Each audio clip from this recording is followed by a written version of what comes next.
Yes, now we Oh, are live. yes. We can proceed. Great. Welcome to our discussion for this Friday.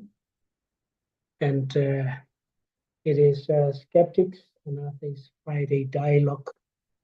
And our topic is scientific inaccuracy and false ideas in the Bible. Interesting topic because there are people who are on the skeptic side who are looking at the Bible and questioning it the way that stories are narrated there and seeing loopholes. And on the other hand, we have other people who are believers who rely on faith and take everything as it is there. And usually there are discussions that will be never ending, even though there are people who benefit from them from time to time as we have these discussions. Just from where it starts, the creation story, already it gives us some question there.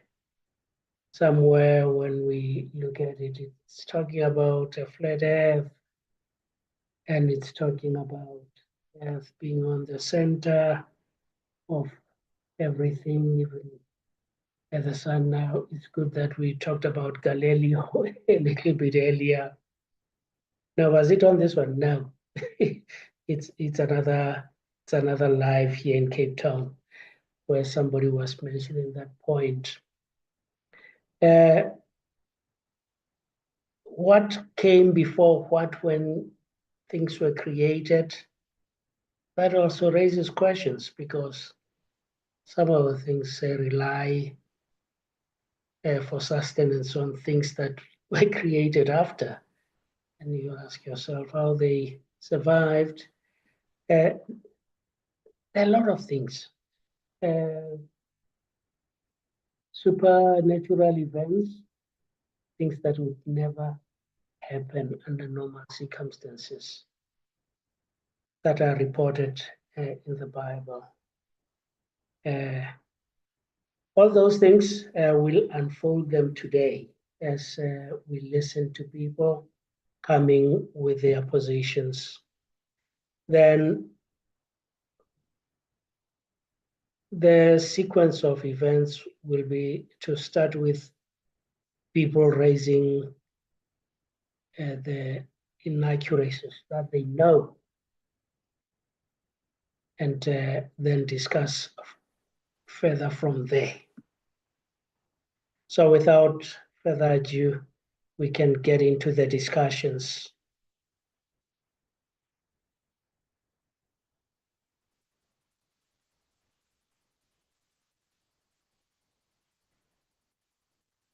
Anybody who would like to start with their presentation? Maruki? Thanks, Bulelang. I think having this discussion just proves that God isn't omnipotent, or is it called omnibenevolent? Having this discussion just shows that He's not all-knowing. Because if He's all-knowing, there'll be no need of us having this discussion. Thanks. Thank you, Maruki. And hey, chill wave. You know, we have a surname similar to your name, Chilwani, here in South Africa. And all along I thought you were Chilwave. Now I got your name right because I had Dorcas mention it. Let's hear from you, Chilwave. That's all right. Let me just confirm, what was the question again? According to you, which inaccuracies in the Bible, whether scientific or whether they are not true, that you know about? Okay. Yes, I'm ready to answer. Just one moment. I have a list of them. So the first one was the Earth being created in 6 days. We know scientifically that that's false because the universe is about 13.8 billion years old. The Earth being flat, Isaiah 40 verse 22 says the Earth is described as a circle, which some interpret as a flat disk. In ancient cosmology, the Earth was often thought to be flat. And Daniel 4. You know, Chiwe, I think the other method that can help us is if we deal with one at a time. Okay. Yeah, if we deal with one at a time, and if there's anybody in the audience who has an answer on the one that was mentioned. For instance, the one of the 6 days. I know on its own, it's a discussion that can go on and on when you are with people who are apologetics. Do we have apologetics in our midst? Not yet. We are in a difficult position. And as Dorcas has said, some of us then will have to get into the shoes of what we usually hear when we talk to people, and they answer these issues. On the issue of 6 days, usually, how do people respond who are believers?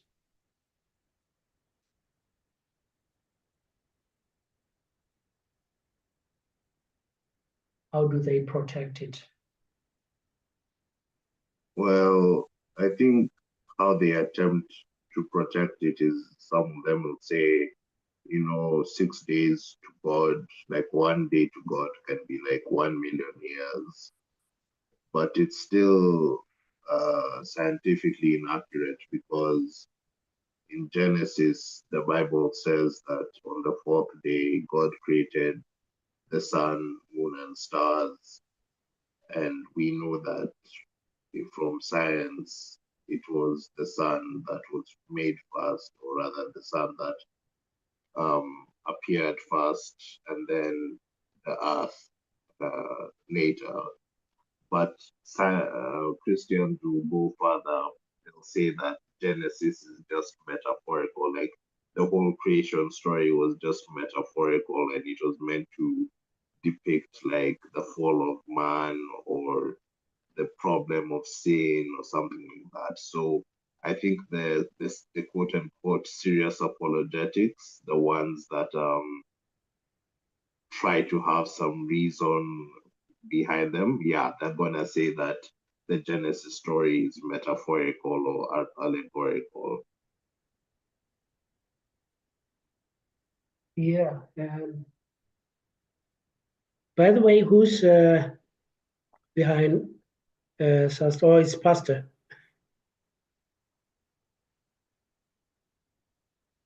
Pardon? I say under Sask banner. Who is it? Pastor Stanley. Yeah, it's me. Oh, okay. Oh, sorry, not pastor, ex-pastor. Okay. So just giving one example. For me, I will just give the one example about the foreign star. The Bible clearly say the stars, many stars will fall on earth, according to I think Isaiah and Daniel, Matthew chapter 24, and the book of Revelation. Stars will fall on earth. So that for me is inaccurate, is scientific inaccurate, because as we know, the stars are much bigger than the planet, are much bigger than our planet Earth. And in fact, when you look, the smallest star in the universe, the smallest star that the scientists have already discovered is called Ogre DR 122b.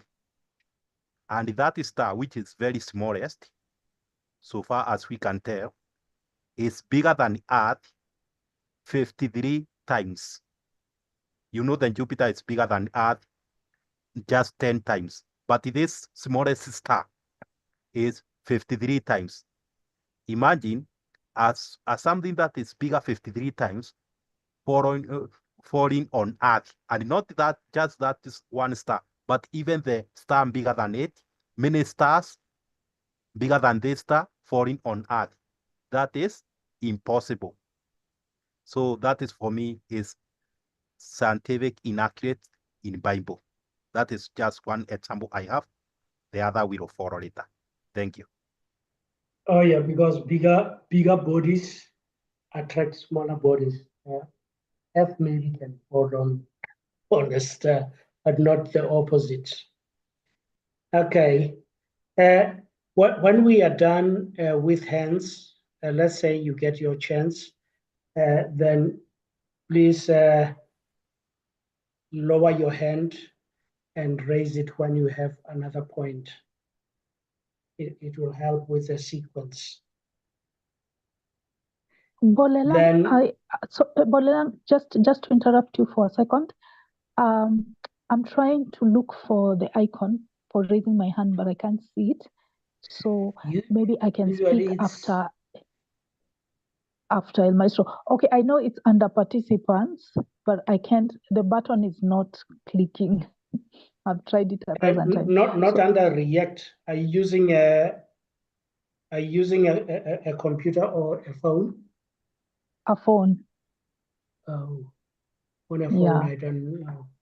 For the phone, on you the usually computer, go it's to under React. Try that of reaction button. And on that, I will correct what I have said. I didn't mean in terms of size, I mean in terms of radius. So this smallest star is 53 times the radius of the Earth. That means in terms of volume, it's more than thousands. Yeah. So Bolelang, let me speak after El Maestro, please. Lovely. As I figure out my pin. Oh yeah. Or you can raise it physically.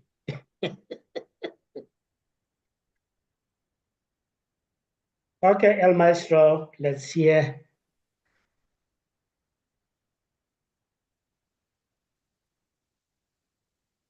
Okay, thank you. So when it comes to the scientific inaccuracies in the Bible, the first thing that always comes to mind is, I don't know which verse particularly, but it says, I don't know, God has held the earth in its firm foundations that it cannot be moved. I'm not sure which verse, but there's a verse that says that God has held the world in its firm foundations that the earth cannot be moved. So in short, it means that what the Bible says is that the world is it is still, it is not moving, but scientifically it's been established the world is moving actually in a supersonic speed. It is moving each and every second. It is moving. So that's the first one that always comes to mind when it comes to this scientific inaccuracies. Yes, and how do people respond to that? Okay, there's one. Okay, there's one Christian who I was debating this thing on live on TikTok, on a TikTok live. I gave this certain point. But there's a Christian who responded and said that I don't know. There's a lot of things that scientists have not told us. The guy was actually a flat earther.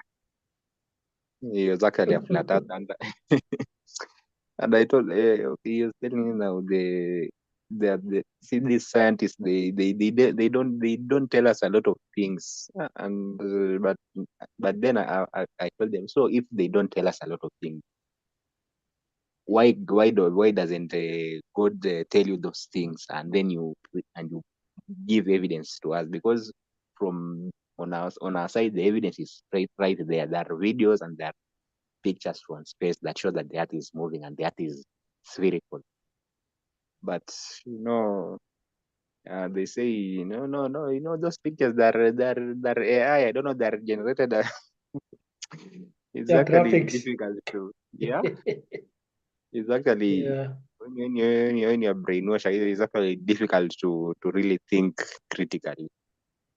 I don't know, those Yep. pictures, have you established that these pictures are really from space?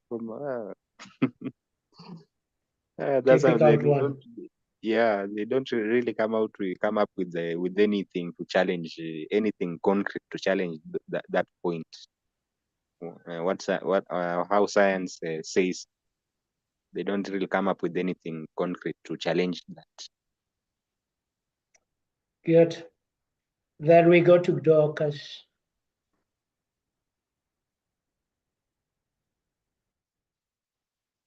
Can you hear me? What are you holding on your hand?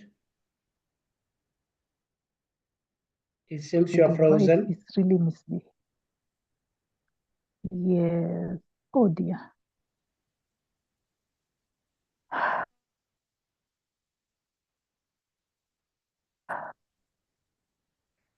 Dorcas, I think your transmission is not that good. I wonder if you turn off the video. Wouldn't it be better? We can't hear you. Okay. I'm wondering whether you can hear me now. Yes.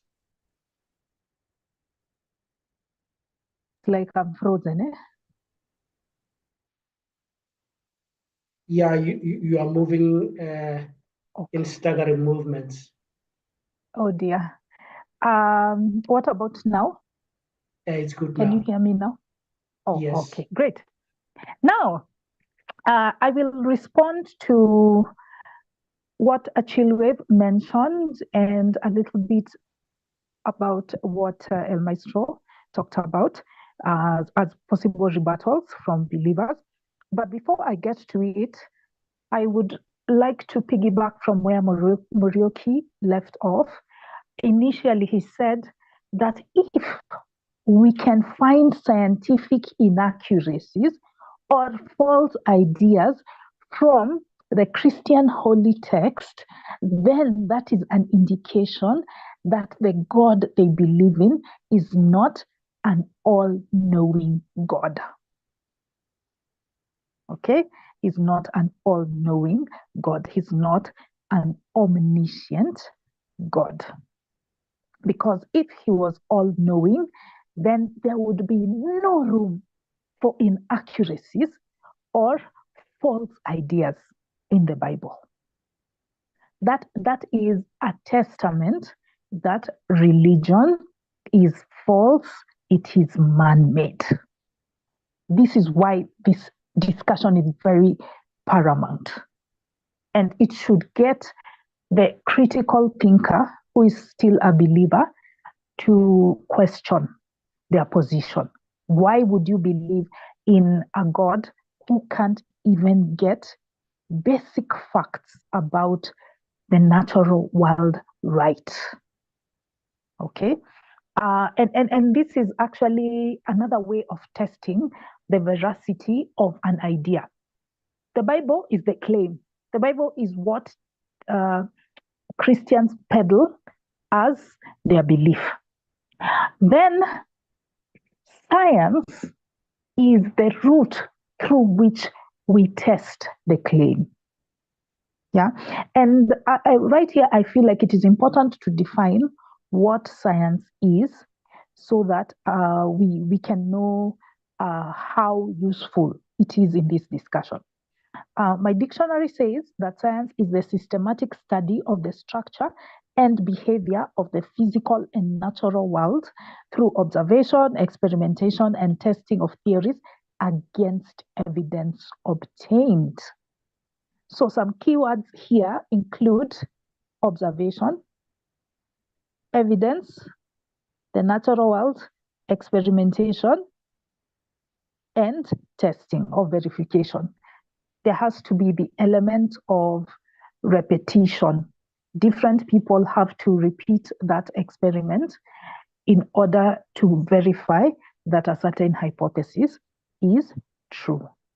So if the Bible makes claims about how the world or the universe works, then we can use the scientific method in order to test their claim. So that's the baseline. And you see, something like Christianity is very easy to debunk compared to other belief systems, other spiritual belief systems. If a belief system has no creation myth, there's no claim about cosmology in it. If a belief system doesn't talk about how diseases come about, how human beings or animals arose, and things like those, then it's a little harder to debunk. But with Christianity, it's making definite claims about how the world works. So we can use science to test whether this is true. But according to the topic, we didn't want to just limit it to science.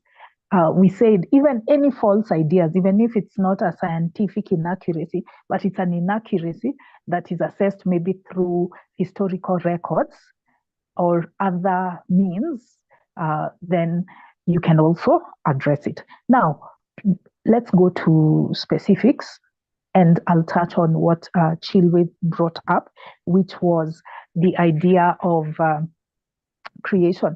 As Bolelang said, creation let's say cosmology, biblical cosmology is a topic that can take the entire Zoom meeting, but in order to reduce the amount of time we are dedicating to it, let's look at the things that can be tested scientifically. So as Chiliwave and I don't know whether it was Eston said that the Bible postulates that the earth is roughly 6,000 years. How do we know this? Through genealogical records. Adam and Eve were created on the same week as the earth and the universe, the same week. So if you use genealogical records, from the time Adam and Eve existed, and then you continue with that genealogical record until when Jesus came to be, because we know from Jesus to today, it's 2,000 years, 2,025 years specifically. So if you calculate the number of generations in between, it's about 42 generations, you will find that approximately the earth is 6,000 years, and so is the universe, including the sun, the stars, etc. But that's not what science finds. Science, through various methods, there are various methods of estimating the age of the earth and the age of the sun, for that matter, and the age of the universe. There are various scientific methods, but for the earth, if you use radiometric dating of radioactive isotopes on rocks here on earth, you find that our earth is approximately 4.5 billion years. And then if you take meters, I don't know if I'm pronouncing it properly, but meters and other elements that are from our solar system, and you date them, radiometrically, you will find that the sun is 4.6 billion years. So the sun is 1 billion years, roughly 1 billion years older than the earth, according to scientifically verified methods. But according to the Bible, it is saying that it is 6,000 years, and that the sun and the earth were created at the same time. That is not what science says. Additionally, on that one, we have the specifics of the order in which the creation took place. I've said this many, many times before, that the sun and other heavenly bodies were created after God made day and night on day one. He then created the heavenly bodies. I believe it was day 4. That does not make sense. Day and night cannot exist without the presence of the sun. It's like the authors of the Bible envisioned the sun and the stars and other heavenly bodies to be little holes that were in some sort of roof or a dome, yeah, that just pierces through. They didn't think that these were actual bodies, celestial bodies that were many times larger than the earth itself and much older than the earth itself. So there's that aspect. Now on that issue of metaphor, because I've spoken for so long, I think this is the last thing I'll say here, and then let other people talk. On the idea of metaphors, even before metaphors, some Christians will tell you that one day is like 1,000 years and 1,000 years is like one day. That assertion only solves the problem of the age of the earth, but it does not. Hello, I look frozen. Can you guys still hear me? Yeah, you are Can fine. someone? Continue. Oh, okay. Yeah. So that one of the one year is 1,000 to God. It only solves the problem of the age of the earth, but it does not solve the order in which the creatures were created. Because as we established, the sun was formed 1 billion years before the earth. So it doesn't solve the order problem. Even the plants that came before the sun in the creation myth, it doesn't solve that problem. And even using that excuse, that's a cop-out. You are reading between the lines. You are making stuff up. That's not what the text itself says. You are trying to shoehorn your own explanation onto it. And then the one of the metaphor. Now, this one is by maybe scientifically literate Christians who say, yeah, it's a metaphor. The whole Genesis story is a metaphor. Then what I would tell them is, you can't have it both ways, dear believers.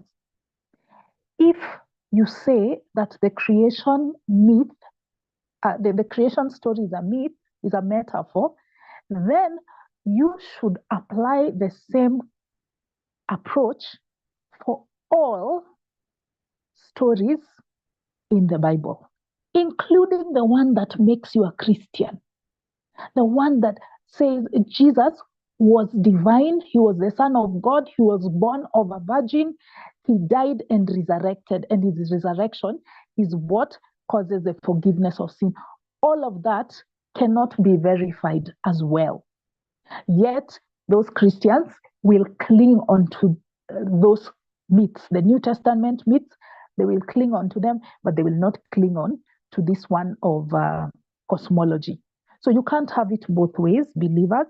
You either throw away the entire book and say that, you know what, these stories are clearly mythological, they're fables, or you take all of them.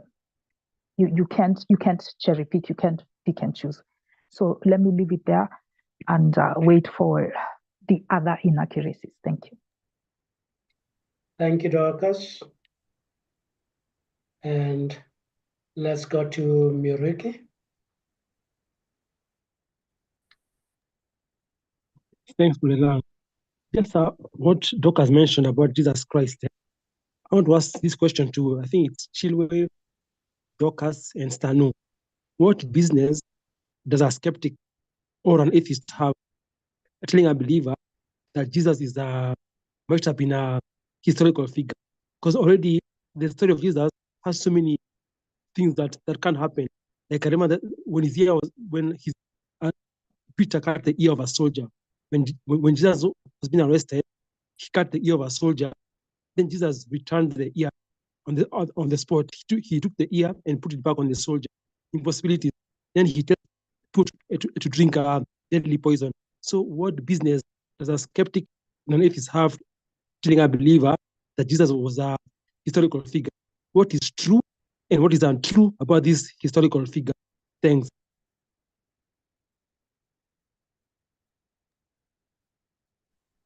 Yes. So are you directing the question to us to say Yes. we ask useless questions? So Yeah, I don't understand why a believer. Yeah, I don't understand why a believer would say Jesus was a historical figure. And the story has so many things that science, according to science, can never happen.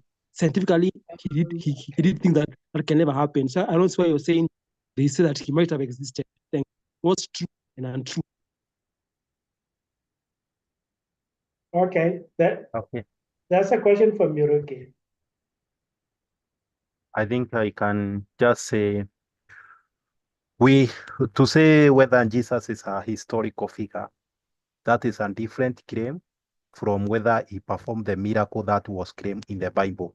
So that is a separate discussion. We can discuss whether Jesus existed or he did not exist. And we can also discuss by assuming he existed, then we discuss about those things you are saying. Example like the extraordinary things that the Bible claims he does. So I think that is a different thing. Existence and the thing that he does are totally different things. He may exist, and yet he have not done anything that is mentioned in the Bible. So that is a totally different. Just the way we can say Spider-Man exists, but he does not do things that is claimed to be doing by flying, saving the people in the airplane.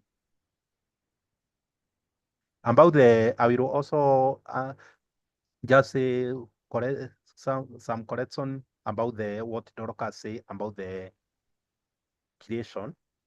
The Bible does not give the exact time when the earth was created by God. So it's only that the scholars they try to estimate the age of Adam, those generations to now, and they see it's around 6,000 years ago, 6,000. But the Bible does not just mention that because we don't know whether after the earth was created, whether there is some gap, maybe millions of years or billions of years before he created Adam and Eve, before he created maybe plants and so on. That is how the the religious people try to argue by claiming that the Bible does not claim the earth is 6,000 years ago. It's only that when we read the Bible, we just estimate the life of the people who live in the past according to the Bible, and find as if it was created 6,000 years ago. But the Bible does not mention that specific. So that can be a loophole for religious during battle. Thank you.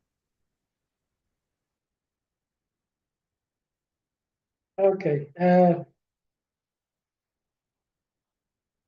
By the way, what does the verse say about the Spirit? Spirit of God. Where was it roaming when he started creation? Yeah, I think that is another some unscientific thing because if God created heaven and the earth, then his spirit was hovering over the water. Does that mean the water was already there before he created heaven and the earth? If no, Oh, yeah. where was his spirit before he created that water? So that is, I think, is a big question that the religious people should answer. But I don't know how they rebuttal about that. Okay, and that water, was it earth, or where was it?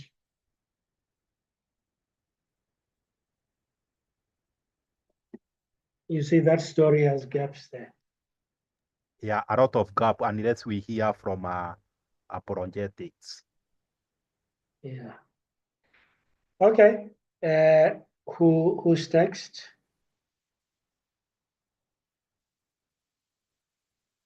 I think it's Deve. Her hand disappeared.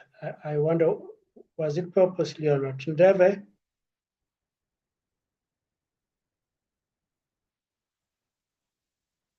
Because when Dorcas spoke for the first time, she was supposed to come after Dorcas, but her hand was lowered. Ndeve is not there.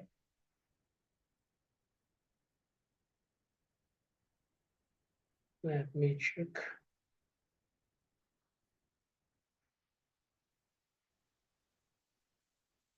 Okay, then the issue of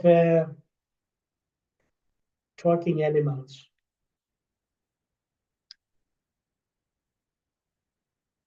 The talking snake.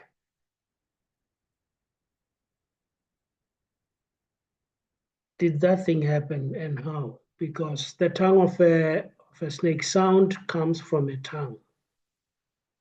The palate. Oh, okay. Mireke? Thanks, Bulelang. One Christian told me that the devil changed into a snake. That it wasn't it wasn't an actual snake. It's a devil who transformed into a snake. That's what they say. Thanks. Then how did the poor snake lose ability to walk now? Yeah. Because if it was not the real snake and it was the one that was transformed to, then God is taking his on the wrong object. Yeah, in fact, that was the correct thing. So if it was the devil, how come the God cast the snake not to walk instead of casting the devil? And again, I think they can also rebuttal by saying this. It was just a miracle. Just God or the Holy Spirit enable those animals to speak. So they agree the animal that do not speak in human language, but God can perform miracle for them to speak in a human language. I think that is how they can try to battle that. What conduct something that is going to make people to break his law. Bolela, can I go? Oh, yes. Oh, you haven't found that button. It has refused. Today, yes. Today I will have to go the old school method. Good. Yeah. Okay. Let me start by rebutting ex-Pastor Stano's rebuttal. So he said that the Bible does not say the earth is 6,000 years old, and that's an excuse that believers can use. Yes, it does not explicitly say that the earth is 6,000 years old. But if you can do mathematics, if you can add 1 and 1 together, you will see that indeed it is making that claim. Sometimes you are not given the whole picture, you're given dots, and it is your duty to connect the dots. So if somebody tries to reject that connection of the dots when it's so clear what image they're trying to form, then they're being intellectually dishonest. So if you read that Genesis creation account, if you read it, you will realize that indeed the solar system was created on the same week. The entire solar system was created on the same week as the earth. So Genesis 1, chapter 1, verse 2. Okay, let me even just start from 1. In the beginning, God created the heaven and the earth. And the earth was without form and void, and darkness was upon the face of the deep, and the Spirit of God moved upon the face of the earth. And God said, "Let there be light," and there was light. And God saw the light that it was good, and God divided the light from the darkness. And God called the light day, and the darkness he called night. And the evening and the morning were the first day. And then God said, "Let there be a firmament of in the midst of the waters." So now he created land and water. And God also, in verse 8, God called the firmament heaven, and the evening and morning were the second day. And God said, "Let the waters under the heaven be gathered together unto one place, and let the dry land appear." And it was so. And God called the dry land earth, and the gathering together of the waters he called the seas. And God saw that it was good. And God said, chapter 11, verse 11, that the earth, let it bring forth grass, the herbs, fruits, etc. And then God saw that it was good. And the evening and the morning were the third day. Then the next verse says, and God said, "Let there be light in the firmament of the heaven to divide the day from the night, and let them be for signs and for seasons and for days and years. And let them be for lights in the firmament of the heaven to give light upon the earth." And it was so. And God made two great lights, the greater light to rule the day, and the lesser light to rule the night. He made the stars also, and God set them in the firmament of the heaven to give light upon the earth. And that was, and the evening and the morning, and that was the fourth day. So he created what they are calling the earth. From when separating the firmament, he created it on day, I think that was day 2, the second day. Yeah, he created it on the second day. So we can say that the entire creation process was completed in a week. But on the second day, that's when now the earth were created. And then from there, on the seventh day, he created Adam and Eve. Then now using the time when Adam and Eve existed, and then they beget children, and then we continue with the genealogy until where Jesus is. That's how we date it to 6,000 years. So I think it's very logical to make the conclusion that according to the Bible, the earth is 6,000 years, using the assertions therein. It's not explicit, but it is there. It is evident. That's how I would respond to it. And now, on this one of talking snakes, of talking animals, essentially, they are talking animals. In the Bible, we have the talking snake that tempted Eve, and we also have the talking donkey in the story of, is it Balaam? I believe.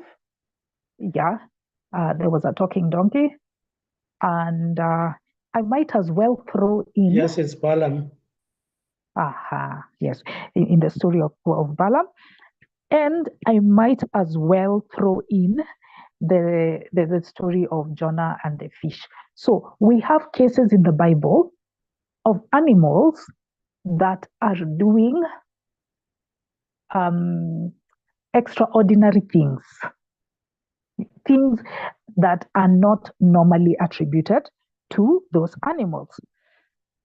For the talking animals and for the talking donkey and the talking snake, the first thing I would say scientifically, animals do not have the vocal cords nor the psychological or the mental bandwidth to be able to sustain a language.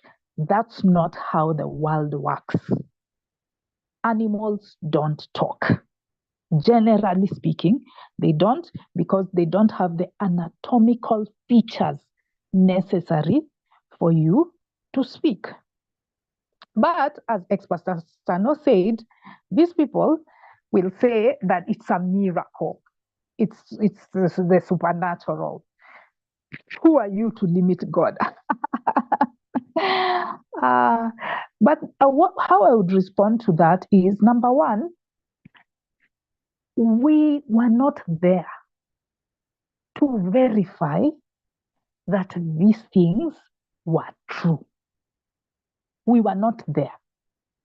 And we cannot scientifically confirm that a miracle or a supernatural event like that occurred.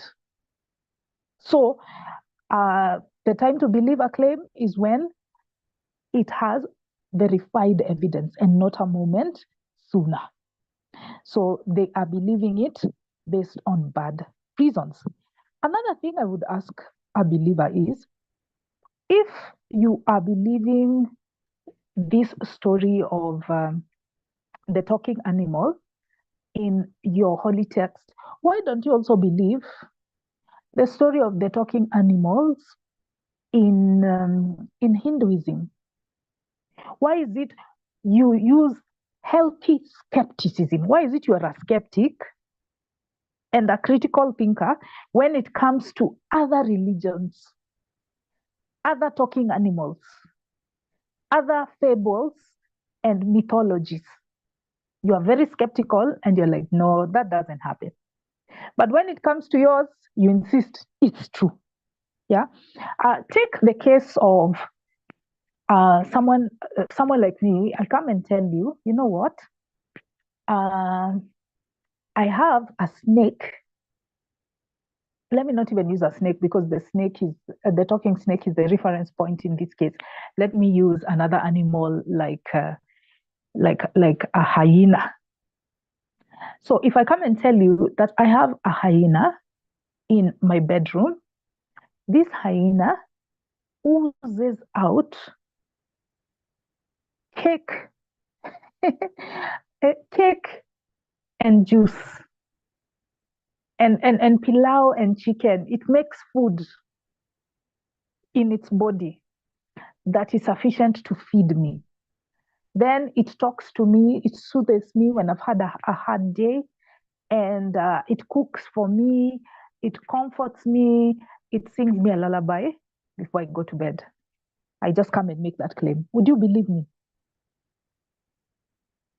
I doubt it. If you're a Christian, that is. Yeah, I doubt it. You'll be like, no, Dorcas, you're lying. And I would ask you, why? Why do you think I'm lying? And you would say, because animals don't talk. That's just reality. Animals talk in stories, in fictional tales. Goldilocks and the three little bears. Oh my, what a perfectly fitting bed. You know, the little bear said. Or the three little pigs, or the fox, and all of those stories. Animals talk there. If it's a fable, if it's fictional, animals talk. But in reality, they don't. It's only in religion where perfectly reasonable people suspend their logic and their understanding of how the world works, because their holy book says so. It doesn't comport with reality at the end of the day. So that's how I would respond. I know, as usual, I always speak for long. So I would like to toss the question. Oh, I haven't responded to Morioki. I haven't responded to Morioki's question. Please allow me to respond to Morioki's question before I mute myself. So he's asking about, sorry? Okay. Oh, I say go on. Okay, great. So Morioki is asking about why non-believers would grant believers the assertion that Jesus was historical, when there are a lot of fantastical and supernatural claims in the New Testament. And we will always fight with you, Morioki, on this. It seems like you are adamant in believing that Jesus was mythical, was entirely mythical. But I hold the view that Jesus was a legend. Jesus was a legend in that a real person by the name of Jesus existed. A Jewish rabbi called Jesus existed, who was maybe apocalyptic in nature, telling them that the kingdom of God is coming, etc. He was preaching. But the supernatural aspects cannot be verified. His existence can be supported by extra biblical evidence, including Tacitus and Josephus. Although for Josephus, it is a bit controversial, that bit. There's an excerpt there where scholars believe that it was forged. But with Tacitus, there's a mention of a Jesus that existed, just not support for the supernatural aspect. And I gave you the example of Dracula, the myth, and Dracula is a legend in that the legend starts with a real person and then it builds up the story. It exaggerates, it adds all of these supernatural elements onto a real character. That's what happened with Dracula. So it's the same thing that has happened with Jesus. There was a real Jewish rabbi, but then over time, people started to exaggerate and add all of this. Why? Because, why do I say so? Because there's extra biblical support for the existence of a Jewish rabbi, but there's no extra biblical support for the miracles or the supernatural claims in it. So yeah, that's what I have to say on that. But I would like to ask people about now that we're talking about animals and all these fantastical things that they are doing, what do they think about Jonah and the fish, the big fish? How scientific is that? How plausible is that? How likely is that to happen? If we were to think of the logistics of that whole story. So yeah, let me leave it there. Thank you. Thank you, Dorcas. Let's go to Mureki. Yeah, thanks, Brother. In fact, I keep telling Dorcas, I don't debate with their books anymore. Because even I put in the group, Dorcas, this week, that if you believe Jonah was eaten by a fish or a shark for 3 days, and you believe that, I can't argue with you. I think my intelligence is being insulted. If you can believe that he was swallowed by a fish, by a shark, or a whale for 3 days, and you can argue that, I can't. I can't. Even at Daniel in the lion's den, he was thrown in at the hungry lions. Then he was thrown there, and they couldn't eat him. I can't argue. That's why I stopped using their books, because they'll believe impossible things and argue. So yeah, that's why I don't use their text anymore. And then Doc has one question. If somebody says that you can't understand the mysteries of our Lord about the talking animal, you can't understand the mysteries of our Lord, how do you rebut that? Thanks. Okay, let us go to ex-pastor Stano.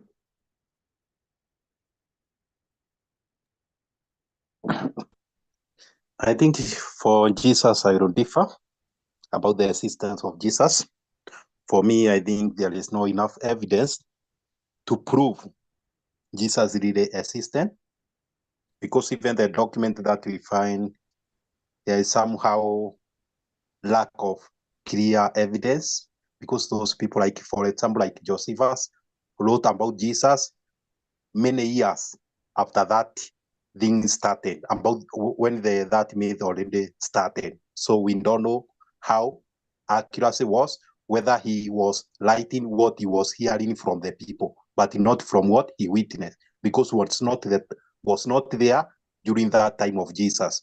He wrote those documents later and among the other historians. So we don't know how accurate can that be. So about what Morioka is saying,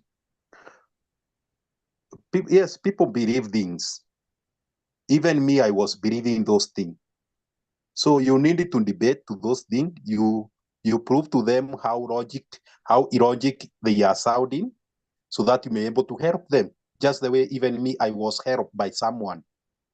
If people could keep quiet and say, let Stano believe nonsense the way he wants, I cannot argue with him. Today I could not be the way I am. But because somebody take time to argue with me, that is why he managed to help me. Thank you. How Stano, like Jonah, they believe Jonah was swallowed by a shark or a fish, and Daniel in the lion's den. How, and they believe it's God's power. It's a power of God. How do you convince them that? I'm unable. Stano, help me. You just tell them how illogical it is, or you try to prove to them how the human being cannot fit in the stomach of a whale, even of a whale. As simple as that.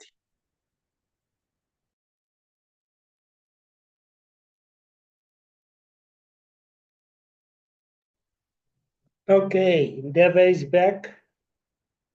Let's hear from Deva. Sorry, everybody. I have somebody doing something here, and they have a problem. So I had to take a look at what the problem is. Not that I can solve it, but just to see what it is. Okay. For me, as I'm listening to the mystery, that what Muriuki is calling a mystery, these are only mysteries because we haven't yet scientifically found what happened. Actually, with the Jonah and the shark and the whale, we already know that you can't go past somewhere in the throat of a whale, because it cannot. The throat is not wide enough for you to go through. But you will remain somewhere with the water that is in the mouth. But you cannot, and it will be trying to spit you out, because it can feel that you are not a little fish. You are too big for the kind of fish that it eats. So why is it going to? How is it going to swallow you? Or why is it going to keep you for 3 days? It is going to try to spit you out. But anyway, and the other mysteries is just because science has not yet found. Oh, okay. They've brought the big gun. The other people have come in. Okay, so it is only because they haven't found the solution, or rather, that science hasn't yet found the answers. And so, if you are thinking that Jonah was a mystery, why aren't you thinking that the stars falling on us are a mystery? Why aren't you thinking that that is a mystery? Because you've been explained and you have accepted the explanation because of science and the size of these heavenly bodies. It's the same thing with the explanation of now lions. People from Africa, we know no hungry lion is going to stay with you. Thank you. I'm not even going to go beyond that one. Let somebody come from Europe or from the Middle East and tell us about a hungry lion staying with me. That is out of the question, and we know it. Do we need, what do we need? Where's the mystery in that? What are you going to tell that lion who only needs to eat, only knows that you are dinner and you are the only dinner that's available, that, oh, let us fast? It is not going to do that. You can call all the gods. It's not going to do that. And I don't know about any one of you. I have seen some, but I was very, very little. I didn't really not understand what was going on. I have seen a dog and a human being that had come in contact with a lion. you don't need even to know more. They both didn't make it. But anyway, so talking about hungry lion in a den, no, there's even no mystery in that. Now, the one that I will give the Bible, allow me to be not a devil's advocate as such, but the one that I'll give the Bible, and I was surprised at how almost accurate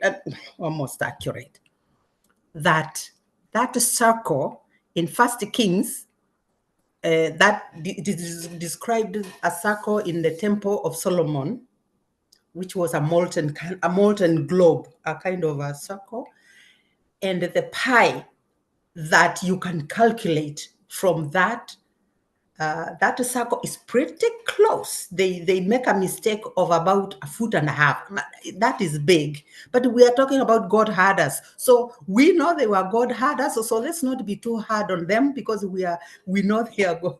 Don't be too hard on them when they miss by 1.5 feet. But they came pretty close to getting the correct pi, given their abilities of that time.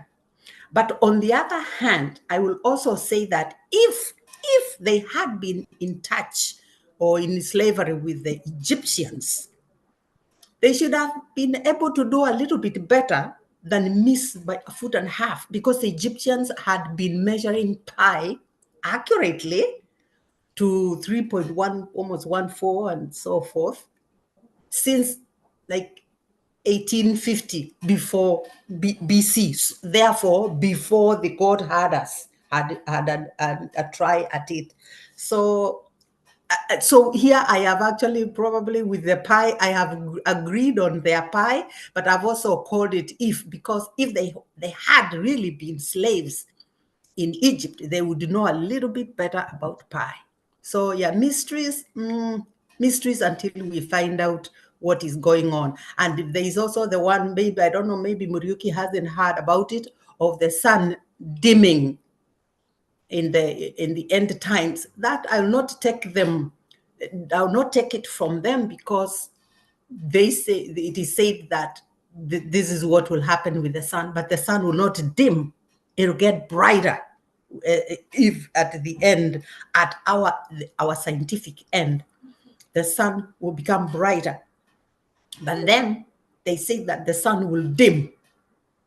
Well, I don't know, it remains to be seen, but I'll go with the science, and I won't be here to see. Thank you. Thank you, Ndeve. And the temple and the pi one, is it a verse or what? It is a globe. It's a globe, a molten globe. Maybe I should read. Should I read it? Will you give me a moment? I will read it. Okay. Yes, it will take a short while once I click a few things. And it says in 1 Kings chapter 7, verse 23, it describes a molten sea made by Solomon during the construction of the temple. And the verse reads, "And he made a molten sea 10 cubits from the one brim to the other.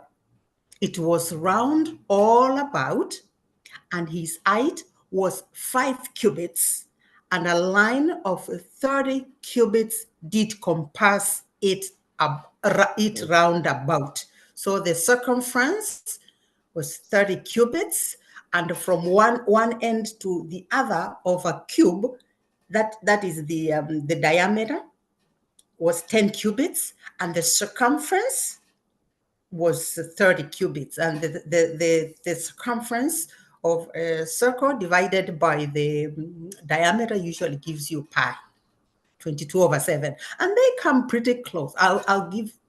That's why I gave it that they came pretty close compared to what we have today. Okay, it's measurements of building. Yes, of a molten, I think it might have been an emblem, a decoration of molten metal. Okay, good. First Kings 7, verse 23. Lovely. Yes. And we go to, is it Tehuti. Am I pronouncing Yeah. your name properly? Yeah. Okay. Yeah. Hello. Hi. Uh. Uh. What should I address? Okay. Moroki said that the story of Jonah, it's called, I wasn't there, but from what I'm getting, it's calling it a mystery or something.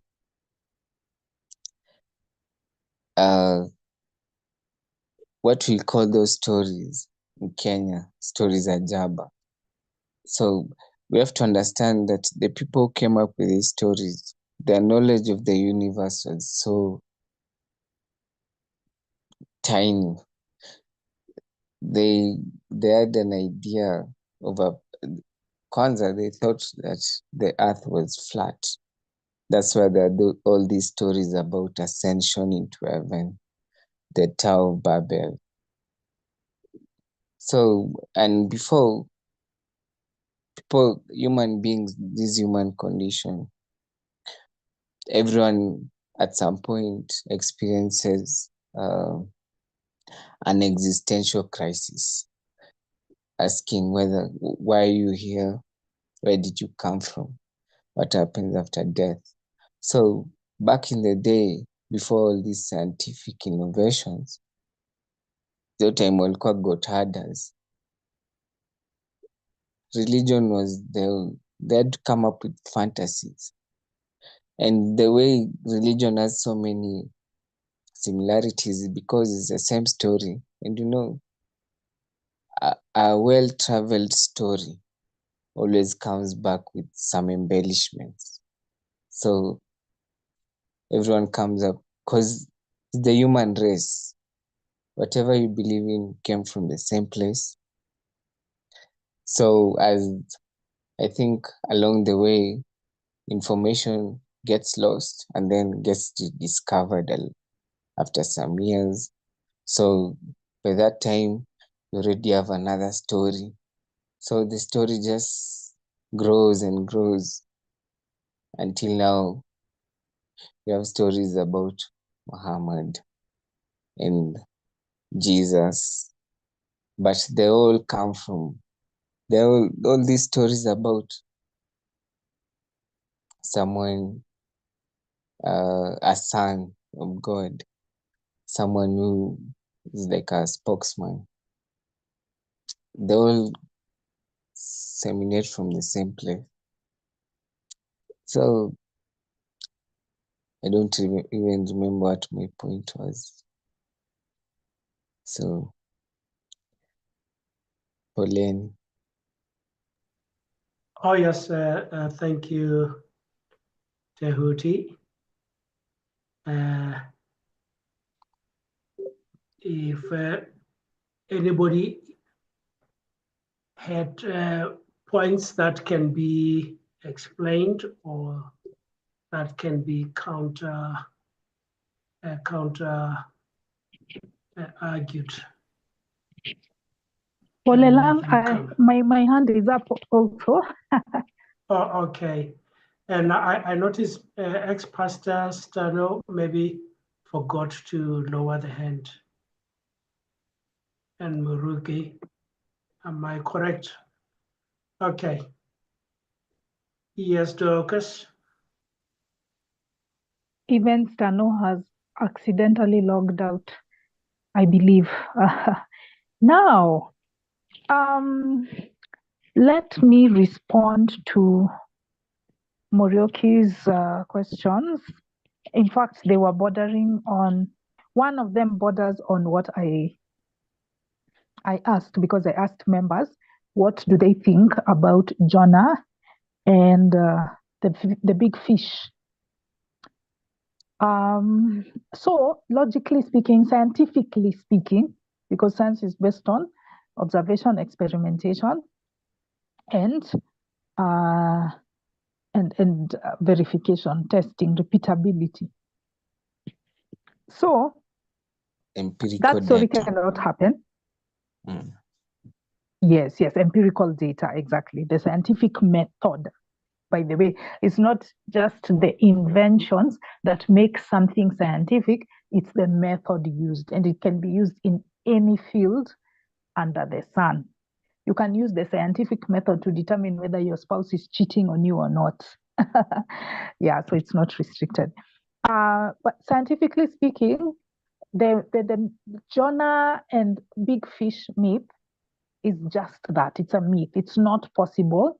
It cannot happen in the natural world. It's not backed by science because, as Neve said, the throat, that passage through which Jonah could have passed, is too narrow in a whale to allow him to pass through. That's one.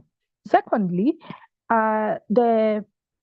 if by some miracle he was able to pass through the throat and make it into the belly of the fish, he would not have survived for long because of two things. One, the lack of oxygen. He would have died by asphyxiation. When you can't breathe, you die through that method. So he would have died through that, or he would have been chemically digested by the acid in the whale, because the whale is a mammal and it has a digestive system that's somewhat similar to ours. So the juices, the acid in the whale would have killed Jonah. He could not have survived for those 3 days. And so now this brings me to what Morioki said, which is that they will say it's a mystery, it's something you can't understand as a human being with your limited mind. And I would tell them, then don't believe it. If you can't understand something, if something is mysterious, mysteries by their very definition imply that you can't understand it.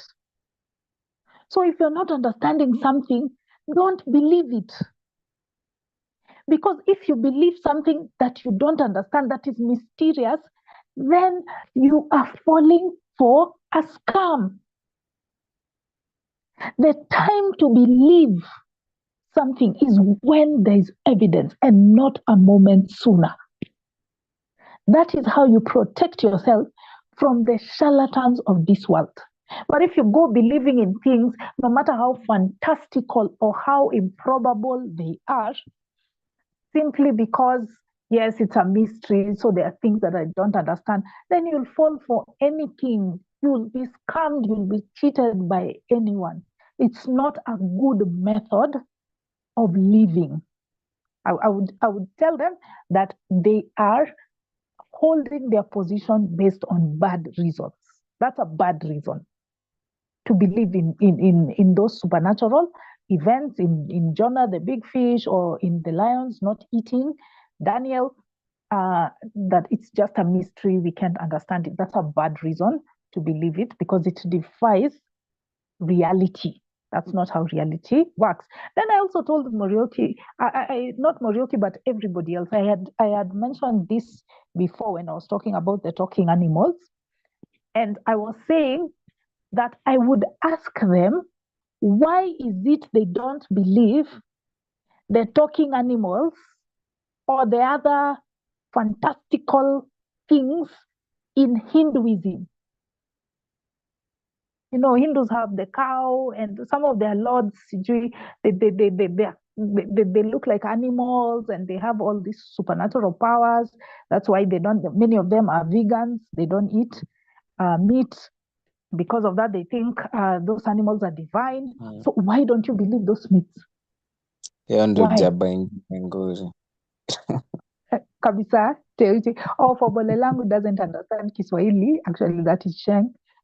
Jaba, stories that Jaba means false stories that people have when they are chewing cat. You know, cat is a stimulant that many jobless youth like to take here in Kenya.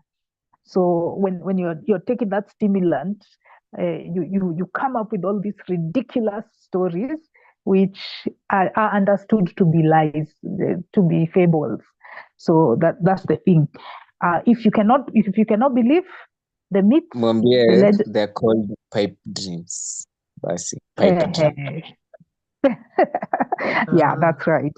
So if you cannot believe the stories from all the other religions, then why are you believing this one of Christianity? You're only believing it because you've been raised as a Christian. You need to apply that same healthy dose of skepticism that you apply in those religions to this religion, this one that you are born into. And I would also ask them, why is it that those grand miracles in the Old Testament don't take place today? Why don't we see a Red Sea being parted? Why don't we see plagues happening one after the other? Why don't we see the burning bush and all these others that we are talking about? All we have to go on is a claim that was made in a book written by Bronze Age goat herders. It's just a claim. It's just a story. It's just a story that they made up. That's all you have to go on. You don't have reality to base it on, because if reality consisted of fishes, big fishes swallowing people, and donkeys and snakes talking, then we would have believed the assertion in your Bible. But that doesn't happen at this moment. Nobody sees any of those grand things happening at this moment. So it is very logical for you to be skeptical. Can I support your point? Okay, can I just finish? Can I just finish, Jehuti? Let me just finish. Maybe the moderator will decide if he will come in now. Sentence moja. One sentence, okay. Their way of seeing the world was very primitive. The people wrote the Bible. Yeah. Indeed. They didn't know any better, as we have established with the age of the earth and them saying that the sun came after the earth. They didn't know the heliocentric model versus the I think it's the geocentric model. The earth rotating around the sun was believed to be heretical according to them, yet that is the case. Then they thought it is the sun that rotates around the earth. So yeah, they existed at a time of scientific ignorance. So as I finish, I would urge Morioki not to give up on believers, because Morioki is saying, me, I can't even engage with such people. They insult my intelligence. That you believe that you can be in a den of lions and you're not eaten. I just give up. I can't even bother. But the thing is, we were all there. Someone didn't give up on me. I keep telling you guys, I would not have been converted if I did not watch debates on YouTube. People like Matt Dillahunty, people like Dan Barker, especially Dan Barker, because he talked about this. There's even a YouTube video I recall very vividly when it shook my world. He was talking about the supernatural claims in the Old Testament. Is the Old Testament fiction or not? Let me tell you, I listened to Dan Barker. He's the founder of Freedom from Religion and a very prominent atheist in the United States. So when I listened to that debate, and he made me question my perspective, my entire worldview collapsed. He didn't give up. You know, he's like, why is it you are only believing the myths, the legends in the religion you were born in? Why don't you believe the one for Native Americans? Because he has Native American heritage. Them they hold that the tortoise cracked and then led to the formation of the continent, that there was a tortoise. That is their creation myth. When he asked that question, I pondered, I contemplated. That worked for me. So it might not work for other people. Other people, maybe they deconvert in a different way. Yeah. But there are other people, when we ask them these thought-provoking questions, that one of, why is it you don't believe miracles from another religion? Or why is it that those big grand miracles don't happen today? They are just limited to that story in some old book. If you ask them those thought-provoking questions, and somebody is open-minded and sincere, they will rethink their position. So I would urge Muriuki not to give up on the questioners or the people who are intellectually honest, the believers that are intellectually honest, and they are really seeking the truth, because that's what we'll always stand by as Skeptics and Atheist Society of Kenya. Even if there's some people will try to defend the indefensible, there are others who will listen to logic and come to the light. Yeah, so let me leave it at that. I think, I don't know where the moderator wants to take it, but I'd be interested in us discussing Noah's flood as well. I'll give my input next time. Thank you. Thank you, Dorcas. There are many that haven't been touched, and Noah's flood being one of those. And yes, it's in order to discuss it. When next you come in, we go back to ex-pastor. Stand up. Am I audible? Yes, you are. Okay. Mine is just to mention about the flatness. According to what we learned in the Bible, we find that there are your voice seems to be muffled. Yes, Stano, get close to your mic.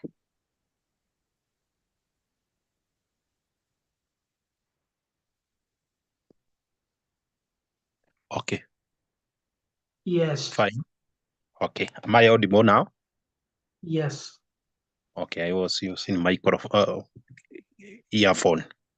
So I'm saying about what we learned from the book of Job. It is say, the earth, then God strength the earth. To strength, it means that it's like something that is flat that is being extended to become a larger flat surface. So, and also we hear that the tree grow, according to the same book of Job, the tree grow very high to a point that everybody in the whole world could see that tree. That is not possible because the world is fear. So the person who is in the opposite side, no matter how the tree is big, even if it touch the sun, the person in opposite side will not see that tree. So for book of Job to say the tree grow very high to a point that the whole world could see that tree, that was a naked lie. And it just proved that the earth is flat according to the book of Job. And again, we find another scenario about what Jesus was in the top of the mountain and was shown by the devil, the whole earth. That means, according to that book, the earth is flat. That is why Jesus and the devil, they could be able to see the whole world, all the kingdom in the world, according to what is saying in the Matthew. So in that, it proves that those people, they were using their naked eye and observe the earth is flat. Because even all of us, if we move outside, we will see the earth as if it's flat. And again, according to the book of Isaiah, it say the earth is circle. So if we move outside and observe the earth, we will find the earth is circular, because it's the limit of our eye is where we see them blue. So we will think the earth is circular, surround and be covered by a canopy or by a disc like, which is bluish in color. That is how we can observe, everybody can observe that when you move outside during the day and even during the night. Sometimes you may see as if the earth is circular and covered by a disc, by a circular disc or a half sphere as a canopy. So everything that we can observe without scientific knowledge and write it down, people will think that is correct until we get involved with the scientific to prove that the blue sky is the limit of our eye. How we see the circular earth is not, the earth is not circular, it's only that the limit of our eye move in that circular way where our eye reach. So that is what I can argue. So, but the people, they try to pick that verse of Isaiah that claim that the earth is circular by saying Isaiah knew the earth is sphere. But that is not what the writer of Isaiah was meaning. He was just looking, observing, and defining the earth is circular. According to what he find, the limit of his eye. Thank you. Thank you, ex-Pastor Stano. Yeah, a difficult one these days, that one, because it seems it has even supporters that are reading. There's a special army that talk about this flat earth. Okay, then we go to El Maestro.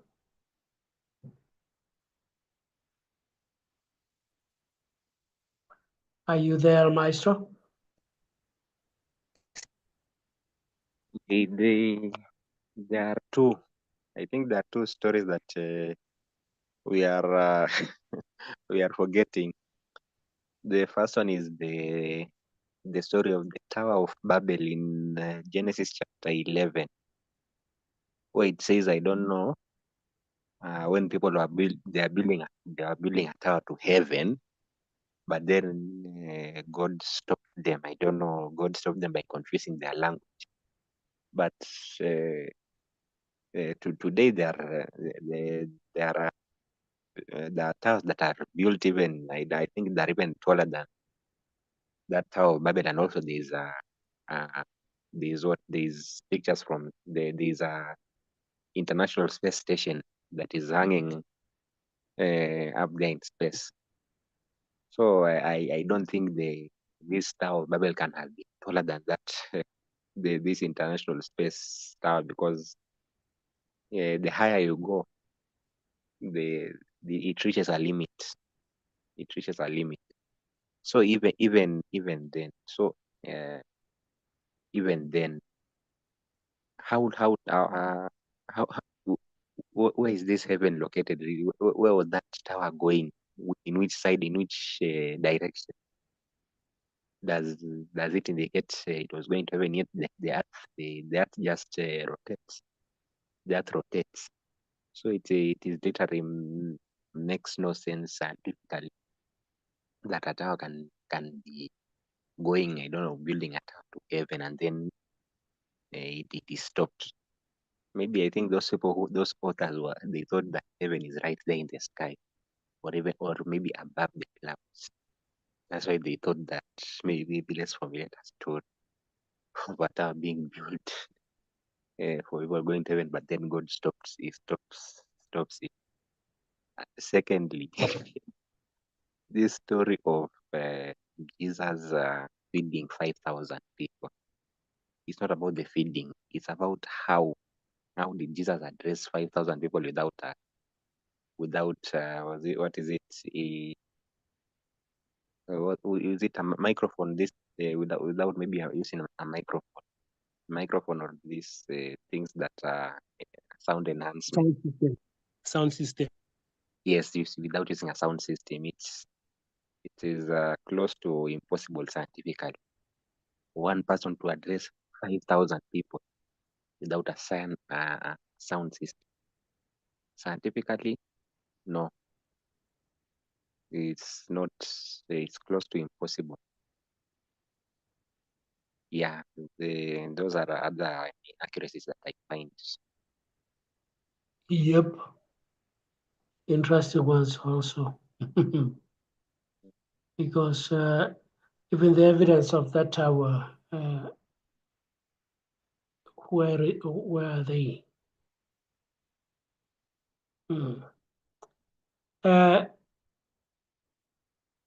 Muruki?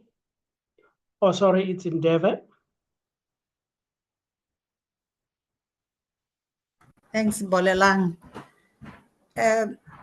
I think maybe, I don't know if you guys had discussed this when I was not here, but the other inaccuracy or the other questionable thing is walking on water. So scientifically, if it was done, it can't be done. I think some people have even tried it and they found that they cannot. But we know we can't. Even a little kid, you put them there in the water, they will start flailing because they know they can't walk on water. But why these things are acceptable is because a lot of Christians do not read the Bible. I don't know about Hindus and the Buddhists and their book of choice or their scripture. Kenyans are very, very religious. They are very Christians. But I'm going to tell you, you have no idea how few of them have read the Bible. And so I would say to Muriuki, the people you are talking to do not read the Bible. They are not they're not going to hold a meaningful conversation with you because they do not read the Bible. But then, this is the most interesting thing about the Bible, and we all know. You read it enough, you are out of the door of the church, you are leaving. So maybe they know and they try to avoid to read it. And for those who were raised Catholics were discouraged from reading the Bible. I just happened to be a Bible reader because I had influence of my cousins who were Protestants, and the Bible was there all from the time I was little. So if they do read it, they will be leaving like you have left. So I think there could be maybe they are protecting themselves. And if somebody is protecting themselves, it doesn't matter how much sense you can talk all the gravity you want. They will still tell you that somebody took off with the chariot of horses and took off. And we know that gravity is not going to allow to do that. You know how much work they have to do at Cape Canaveral to take off and to oppose gravity and take off. It requires some serious scientific input. So yes, Muriuki, you probably have to first of all be sure your people are reading the Bible before you can have a conversation with them. And even yourself, you really have to know the Bible, because you have to be telling them, okay, let's open this Bible. Let's look at I think it's Elijah who took off, and let us look if this can be done. Let us find out if it can be done. You have to go by the Bible. You can't go by anything else, because that's what they are believing in. But if you show them the facts, but you will first of all you will find that they don't read the Bible. Thank you. Thank you, David.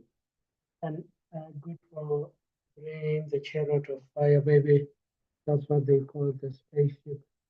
And he was pressed by somebody from another planet who is advanced.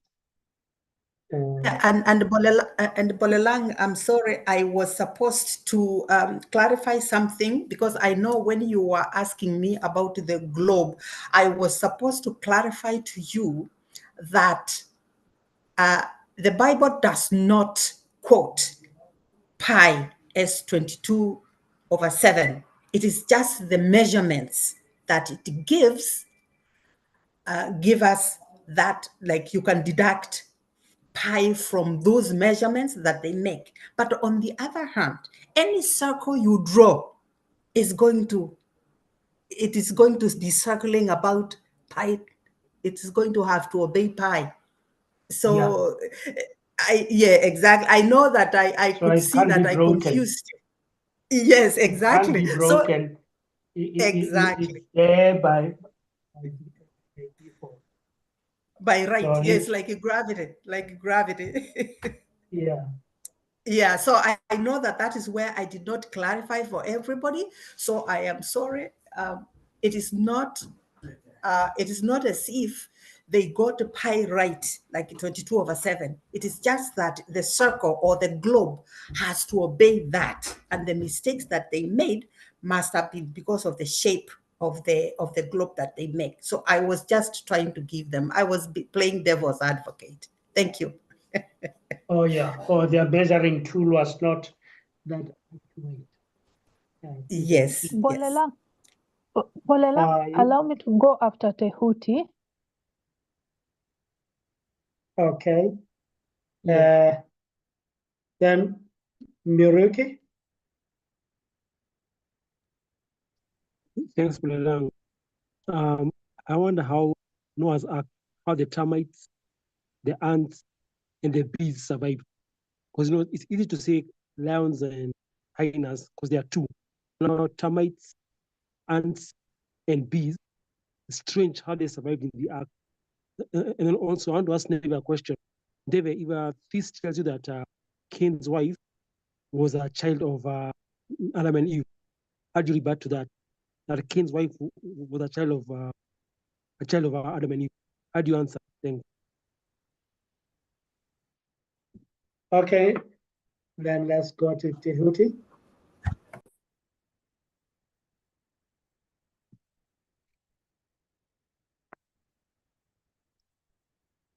Tehuti, are you there? Oh, let's go to Dorcas. Oh, no, Tehuti is back. Yes. Okay. Let me address Maestro's Tower of Babel. The story of the Tower of Babel, it was commissioned by a guy called Nimrod,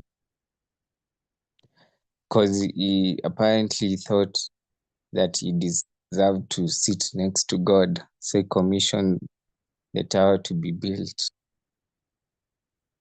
That story just shows you the understanding of the planet that those people had. They thought that the earth was flat, heaven was above. Also, I don't understand why we're talking about these stories, because we all know they are fables. Because, pardon me, it's like a story, the story of Luanda Magere in the Luo community, about this guy who could only be killed by stabbing his shadow. They're just myths. So, Morioki, all these stories, like why are we having this conversation? Are you on the fence? Am I in? Because I think we all know they are just stories, they are fables. And which other story? The story of, can you remind me the other story? Jonah, Daniel. Uh,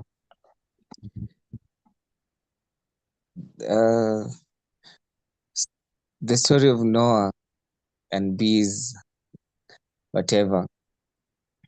Those stories, the story of a flood happening, it's common. It's a if you read a lot of like history, you'll realize that the story of the flood is common, because the first civilizations, the first human civilizations, they settled or they were conceived around rivers or water bodies. So occasionally when it rained, there would be floods. So the story of Noah, I think, is just a story that was made up, or it's just a myth that evolved into the story of Noah. Because I don't think there's any, even the Tower of Babel, there's no archaeological evidence to show that these things. I meant we don't believe, but thieves believe they are true. That's the problem. Thieves believe they are actually true. They believe in them. Okay. And is there anyone present here who believes it happened? He left. Or the Oscar, he left. audience, the audience Oh, on yeah. YouTube might not be there, but they are Okay. listening. I'd also like to the issue, Morioki, when you're dealing with these people, these Christians, or any believer, first you have to understand that they were indoctrinated, programmed from an early age. So if someone doesn't realize it by themselves, it's very hard. Like the way they say, it's easy to fool a person than to convince them that they've been fooled. So these people who are really into that kind of fantasy, I usually just let them be in their own bubble, because like they say, the Japanese shikataganai, like it can't be helped. Like I've come to realize, like, you don't have to ruin someone's fantasy. Let them believe whatever they want to believe. If someone is going to come out of it, they'll do it themselves. Mm-hmm. But Yeah. you might be the catalyst for them to do it themselves, because You might be the catalyst. Yeah. yeah, So this is with like when you're talking to these people, you can tell someone who is in doubt and is confused. And also there are people who are really into it, like they're far gone. And there are people who need guidance. People who have been doubting what they've been taught, but they don't know which way to go.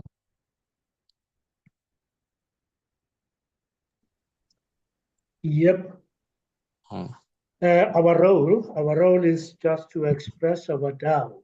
We do have the doubt, and if it's there, we cannot contain it and say, let people be. Yeah, We I can get. express ourselves, and we don't know who's benefiting. And the other person can say something today, and after 6 years, it just clicks like that, falls into place, and you find that you said it a long time ago, and it has been building on other issues. Always let it be known what you Yep. think. Yep. Always. Whoever is going to take it will take it. Yeah. There's- My ex-wife is a Christian. Yeah. She was telling me beginning of this month that, when are you going to stop talking about this unbelief of yours? We know that you're an unbeliever, so can you just shut up about it now? I said, no, I'm not going to shut up. Tell her you're going just to make shut up the minute evangelist stopped knocking on my door. I say it makes you uncomfortable. And I like the fact that it makes you uncomfortable. Okay, then let us go to Thank you. to Dorcas. All right. Some thought-provoking ideas there from Tehuti. In fact, let me begin with them because Tehuti asked, why are we having these discussions? And I think Bolelang has responded a bit, but let me still man his point. I said this at the beginning when we were doing the introductions before we went live on YouTube, that even if there is no Christian in the meeting, we had invited them, by the way, the Christian apologists, we had invited them. And there was one who was at the beginning of the meeting, but then he left. And I said, even if... He went to work, night shift. He's on night shift. He's on night shift job. Tough luck on our end. Okay. Yeah, that is Oscar, I believe. So I said during the introductions before we went live that even if there's no Christian in our midst, it is good to articulate these points, to point out the scientific inaccuracies and falsehoods in the Bible for the sake of people who are questioning. And I also gave my example that my deconversion would never have been complete if I had not watched debates on YouTube between atheists and theists. For me specifically, for many other people, they just deconvert by themselves. They just think through the things, they see the inconsistency and they leave.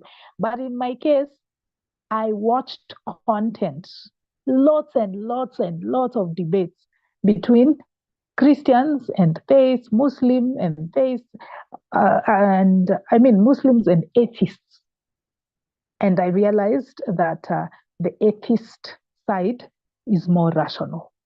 That's what eventually led to my deconversion. So that's the reasoning we have behind these topics. We're going to keep this material.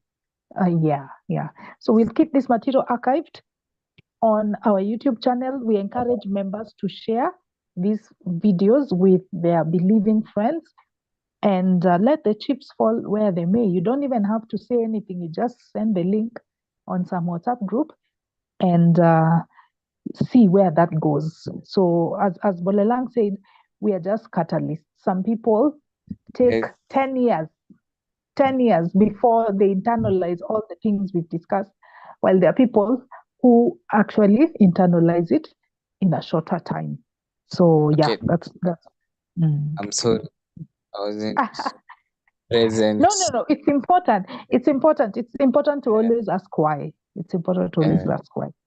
But I would also still like to still man your point in that you said that these are fables, essentially. And that's something we can tell believers when the topic comes up of all of these fantastical claims in the Old Testament mostly, but also in the New Testament. Even the New Testament has a lot of supernatural stuff.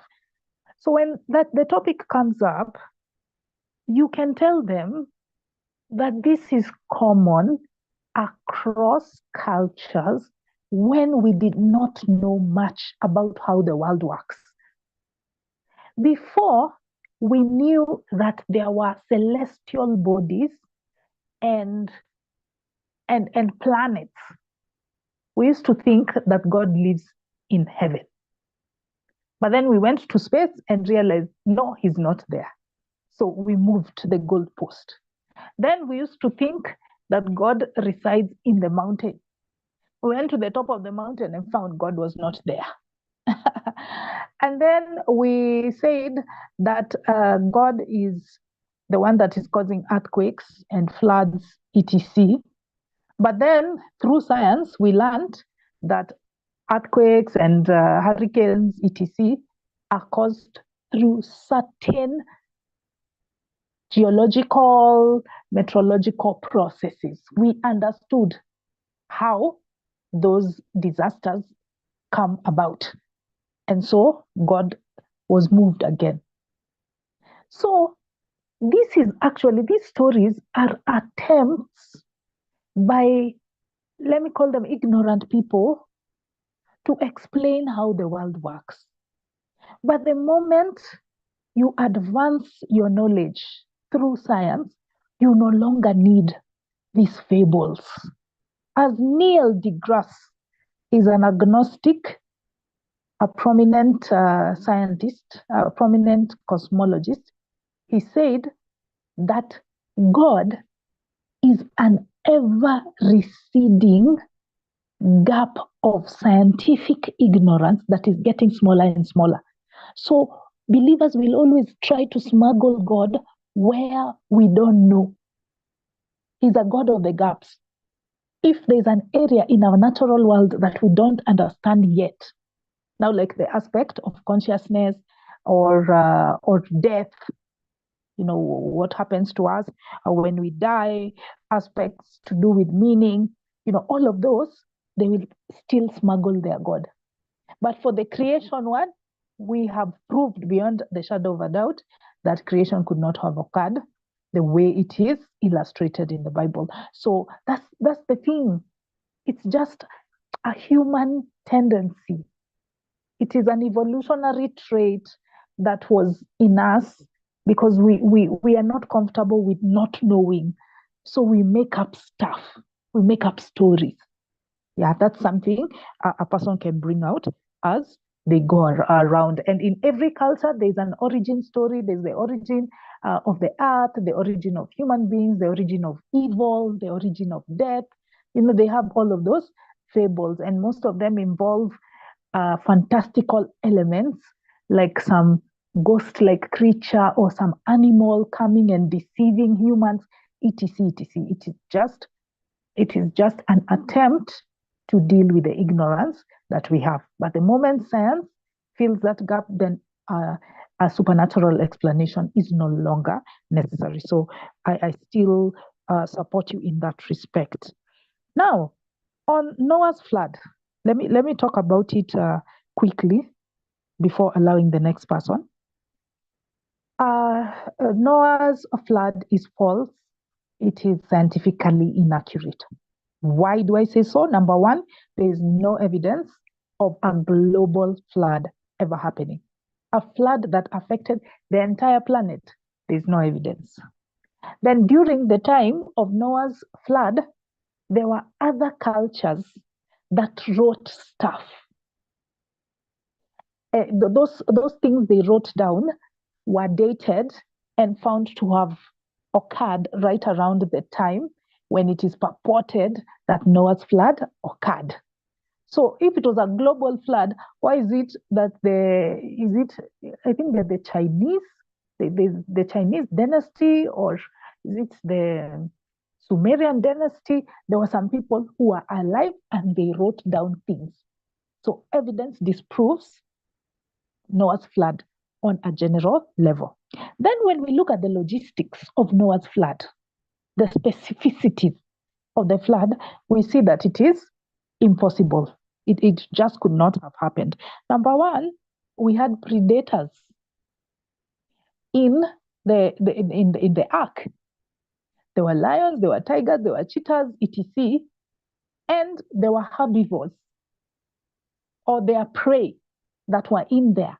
How did they survive for 150 days without eating their fellow animals? They could have finished them in a day, so to speak. Even if Noah caged them, if he put them in cages, then they would starve to death. Additionally, for the herbivores, where did their food come from? This was not accounted for in the story. If Noah was to feed all the herbivores in the ark, all the species of herbivores, or even if you concentrate, because some apologists say that all you needed are families of animals, not all species, and then the families will go out and branch into others. Those ones are using evolution when it is convenient and then denying evolution when it is not convenient. So they say that the families, there's the family, there's There's the genus, the family, and then the species, right, in biology. So some apologists, some Christian apologists say that Noah did not bring all the species of animals into the ark. He brought families of species. Like if it is in the dog family, you would just have like a wolf, and then the wolf would evolve into domestic dogs and all the other types of dogs. But you see, now they are making stuff up that was not indicated in the story. They are putting band-aids on the cracks in that story's wall. Okay, so if the herbivores were to survive for 150 days, for 150 days is what? 150 divided by 30, 5 months, whatever. Those couple of months that they stayed in the ark, then Noah would need 3 times as many arks to feed those herbivores. Because according to the measurements of the ark, it would not have been enough to house the vegetables that herbivores needed. So this was an oversight on the storyteller of Noah's ark for the herbivores. And if he carried that vegetation anyway into the ark, it would have rotten by the time they finished the flood.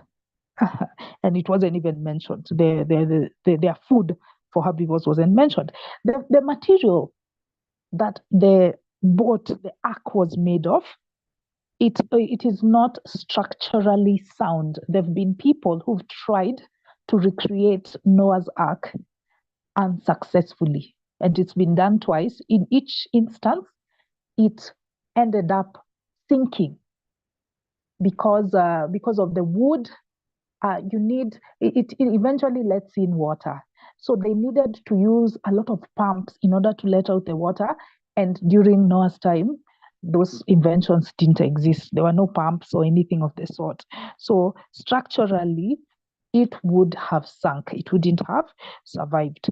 Then we are told that Noah took 100 years to make that ark. The material that he used, that would have rotten by the time you complete the 100 years. Wood is very weak in that regard.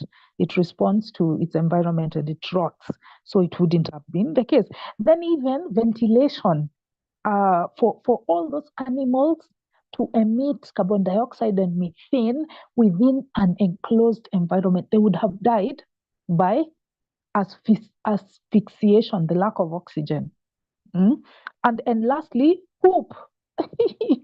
There would be a lot of feces from those animals, which would have eventually led to diseases. Most of the animals would have died. These were oversights by the storytellers. Lastly, I know I said lastly the other one, but lastly, the rainbow, it is purported that God sent a rainbow as a sign that he'll never destroy the earth again. But this is inaccurate because it insinuates that this was the first time a rainbow appeared. Rainbows are a byproduct of refraction. And as long as there's water, as long as there's sunlight, then rainbows will appear. The law of refraction is a universal law. It didn't start occurring because of the flood. That is inaccurate. So let me leave it there on Noah's flood. There's no way it could have occurred. Thank you. Oh, okay. But then I like to leave people with questions. So this one, there's this story of the sun stopping. In the book of Joshua, he was able to stop the sun in order to fight his enemies. What do we think about that one? Is that scientifically possible? What would have been the implications of the sun stopping?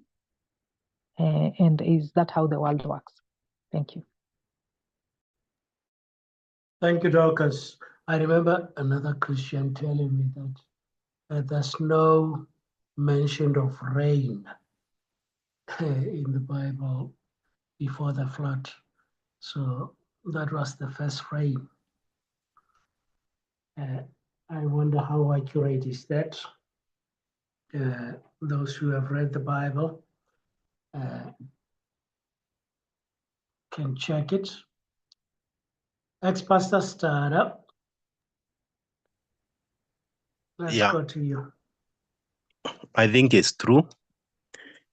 The rain is being mentioned during the flood, but not before. So what I want to say is about the biology part. According to the Bible claim the curses, the leprosy. The leprosy disease is the curse from the God. So whenever a person get a leprosy, they term it as a curse from God. He have done something wrong. That is why God have given that person leprosy. But after the science discovery, we came to discover leprosy is just a disease caused by bacteria, a certain type of bacteria that can be easily being cured. So the term curse disappear when the science have that knowledge. It's not just a curse, but it's just a infection, just like malaria. So that is also a scientific incorrect in the Bible, because leprosy is not a curse. Leprosy is just a infection from a bacteria. Another thing I want to comment about the comedy in the book of Samson, in the Psalms about the story of Samson. That is according to Judges. I think it's chapter 16, chapter 8, verse 16. So it's about when the Samson hold the pole and he killed many peoples. Bible say he killed thousands of people. But the comedy here is there were 3,000 men and women on the roof. Imagine a small house, but the people are in the roof, 3,000 of them. So he killed those 3,000 men and women on the roof together with those who are inside the room. So there were 3,000 men and women in roof watching Samson entertaining them. So as the Samson entertained the crowd, there were 3,000 people on the roof watching. That is very ironic and very common things. Just the way we are saying it's a story of somebody under the drugs control or who have taken on drugs. So that is impossible and scientific. People 3,000 in the roof watching somebody in the room entertaining them. Yeah, and I also wonder how big was that structure that even a roof alone could hold 3,000 men and women. Thank you. Yeah, maybe it's times 100. 30 times 100 and 30 times 100 also inside. Okay, let's go to David.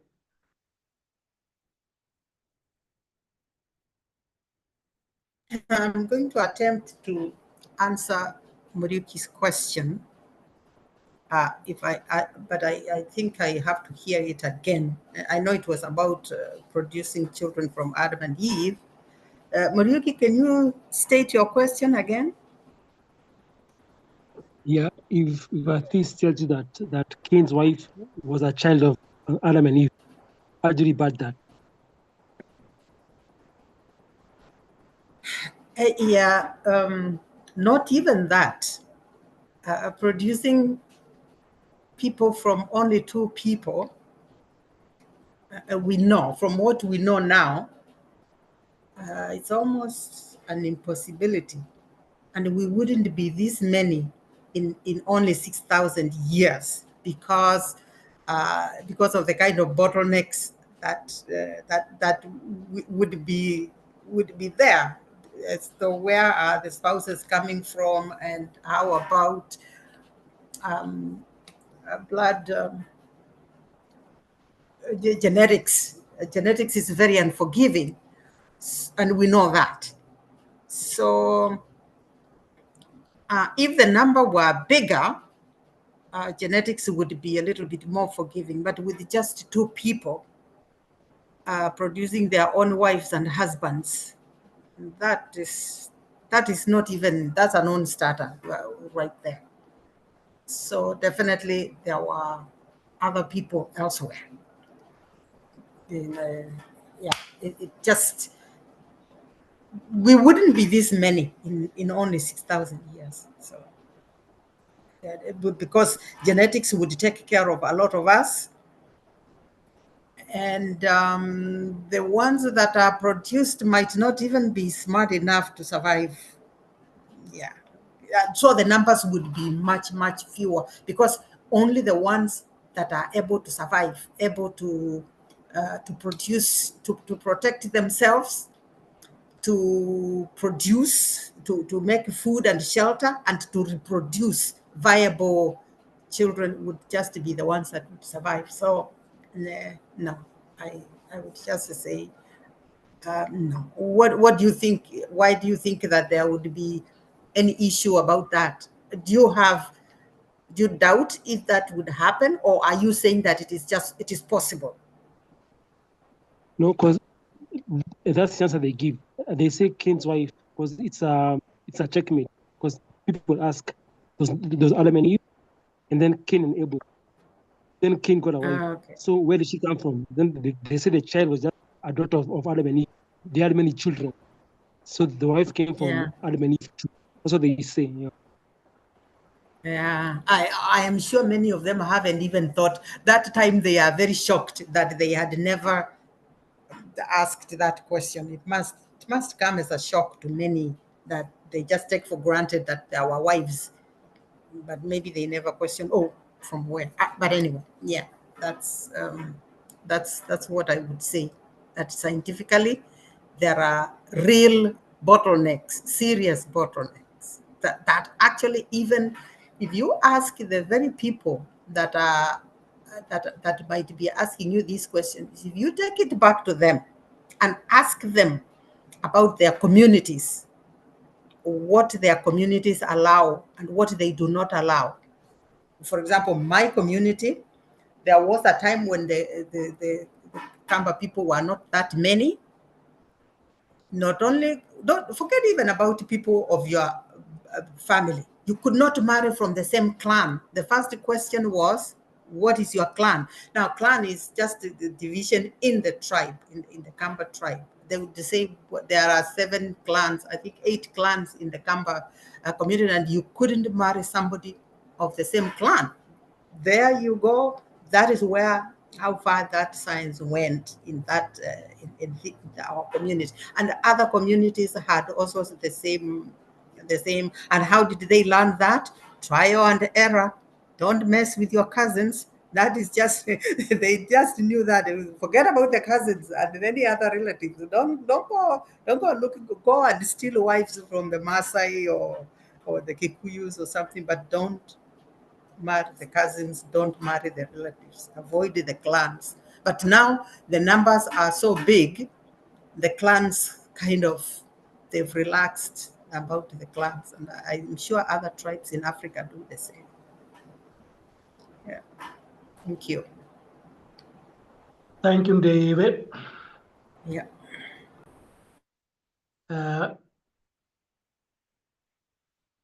Do we go to Marika now? Yes. Okay, thanks. I read in the Bible, a Bible I have, that Noah's flood. It says that the floodgates of heaven are open. The floodgates of heaven. So these floodgates, I wonder what they are. It's like they thought that up in the clouds there's heaven, and there's a place of where there are floodgates. So it says the floodgates of heaven are open. So again, that shows inconsistency. And then also, Stano, which story that you're saying, Stano? Give me the story against Stano. And you told us. It's which one, Stano? Story of Samson. Yeah, it's Samson. Eh? Yeah. Okay, fine. Okay, thanks. Okay. I'm done. Thank you. Then it's Bolelang, hi. since I had spoken before ex-Pastor Sano, can I go next? Okay. Yes, I would like to answer my question, which was about. Oh, I forgot to answer. I forgot to answer your question. Sorry, I forgot to answer it. Sorry. Oh, okay. Go ahead. Sorry. Yeah, they say the sun moves very slightly. I think after 27 days. So the sun moves very slightly. So about him stopping the sun, again, that's it moves very slight movements. 27 days. That's so again, that's off. Then.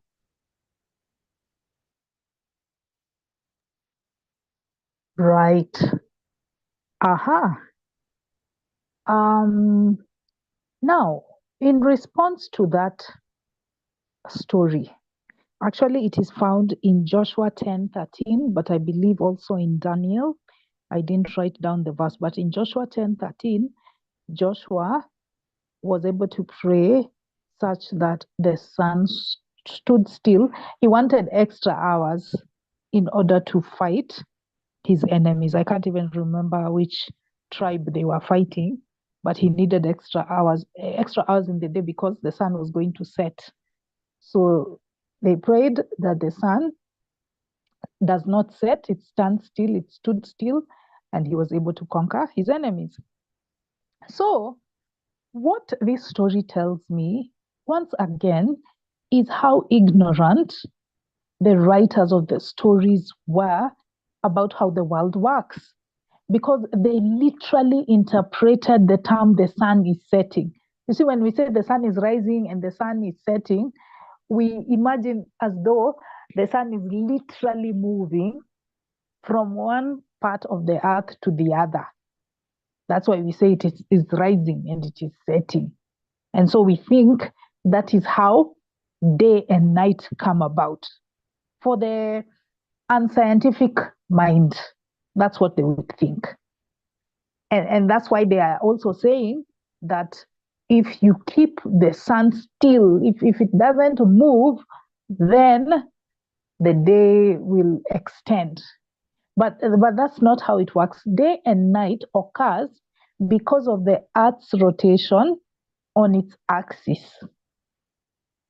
If the Earth is facing, one part of the Earth is facing the sun, that will be day. If the other side is away from the sun, that will be night, and vice versa. It's that spinning on its own axis that causes day and night. So this story is inaccurate when it comes to that. And it seems to understand the solar system from a geocentric point of view, in that it's assuming that it's the sun that is rotating around the earth, but that is not the case. Science has found through telescopes, when you observe, it's the earth that rotates around the sun. And if we even grant them this and say that it was possible for you to stop the earth from spinning. Yes, as Mareki said, the sun moves, but it moves slightly. In comparison to the earth, the movement of the sun is not consequential in making day and night. The one that makes day and night is the movement. 27 days on its axis. 27 days Yeah, on its axis. on its axis. So the one that affects day and night, which is what was relevant to the story of Joshua, is the rotation of the earth on its own axis, because that affects whether it faces the sun or not. But even if we granted them and said, what if the earth stopped spinning? Maybe they didn't understand the mechanics, the physics of it all, and something stopped spinning. What if the earth stopped spinning? What would happen? This is what has been established by scientists. If it stopped spinning even for 1 second, I'm looking at actually the interval of 1 second. First of all, there would be mass destruction. There would be things that are thrown eastward. Everything as we know it. This house I am in, I live on the first floor. All the things in my house, the sofa set, the television, my computer, etc., everything would be thrown eastward and it would smash into each other. Pop, pop, pop, pop, pop, pop. Then we'd have earthquakes and tsunamis everywhere. Then we'd have high-speed winds that would erode the earth's crust. And finally, the planet would become inhospitable in terms of its temperature, because now we would be directly affected by one side of the planet, would be directly impacted by the heat of the sun. It would be too extreme. And then the other side would be too cold. It would become inhospitable for us as human beings because we need a certain optimal temperature. That's what would happen if one of the bodies, the earth and the sun, I didn't even research what would happen if the sun stopped spinning. That would have even more catastrophic implications for our solar system, because the sun is the one that is in our galaxy. So it would even have more drastic implications. It wouldn't just be Joshua winning the battle. Everything, tsunamis, earthquakes, mass destruction everywhere would have occurred. The author of that story did not think of those aspects because they were not scientifically literate. So I'd like to add one last inaccuracy, which is the miscarriage story in Numbers 5:11 to 31. The Bible, at least for Old Testament followers, makes claims about how you can determine that your wife is cheating.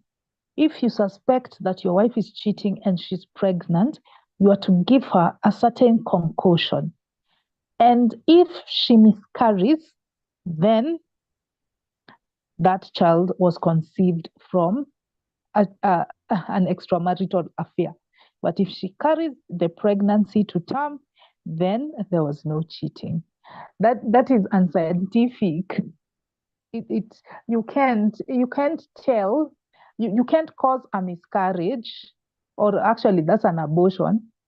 You cannot cause an abortion based on how the child was conceived. Whether the child was conceived extramaritally or in marriage, it doesn't matter.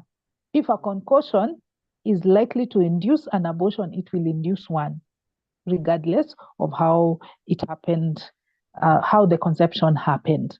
So this is just superstitious thinking. I shudder to think what happened to those poor women whose husbands suspected them of cheating. They were using this as proof when they miscarried. Maybe that concoction causes miscarriages for everyone, but the husband would assume, oh, you've miscarried, then you are cheating on me. And maybe she was faithful. It's just the husband who is jealous and insecure. So I feel for the people that followed that verse in the Bible. Thank you. Oh yeah, full of stories. There are so many. And you know, the question why are we unearthing these things? Sometimes we forget that there are so many. Ex-Pastor Stado. Okay, I have another things from the Leviticus. I don't know, book of Leviticus, chapter 11, verse 20. It is said that the insect that have 4 legs you have to eat Mhm. that work with the 4 legs. So I wonder whether there is insect with the 4 legs in this our world. So that is unscientific, incorrect, because Leviticus claiming that chapter 11 verse 20 that the insect have 4 legs. Not like that. Maybe they could say cows or on goat, but not insect, because insect have the 6 legs. And if for the sake of argument they claim even arachnid like tick are insect, those have 8 legs. So no insect have less than 6 legs. So all insect have 6 legs, and if we give the benefit of doubt, we can say some insect have 8 legs if we assume arachnid like tick are a part of insect. So to say insect have 4 legs, that is incorrect. And again, about what Morioki talk about where do kind get wife from. I think according to that is Genesis chapter 4. Adam only had 2 sons, Cain and Abel, and Abel was killed by Cain. So they remain only parent and Cain. So, but in the same chapter, that chapter 4, after Cain have killed Abel, Cain walked toward the east, had he married there. And in those areas, there was a city. So he married from a certain city. And also, during that period, Cain himself built another city. For which population? We wonder, because there are only 3 people in the world. Until Genesis chapter 5, where we will find Adam and Eve getting sons and daughters. But before that, they were only Cain only. But in chapter 5, when you go to chapter 5, is when now the Adam and Eve will get many sons and daughters. So he cannot marry a daughter that was not yet born. According to what? To the hierarchy of Genesis. So that is another contradiction or a loophole where there is no any connection. So trying to say Cain married from his sister, that is not from the Bible, because Bible is silent about that. And in fact, there is no sister until Genesis chapter 5. But Cain married in Genesis chapter 4. And again, why do Cain build a city? For which population? We don't know. So those are something that is not making any sense. Thank you. That city of Nod, is it not? Yeah. Okay. Our time also has gone. We must be wrapping up. Is it so? I'm on midnight on my side. You must be somewhere 1 o'clock or so in Kenya.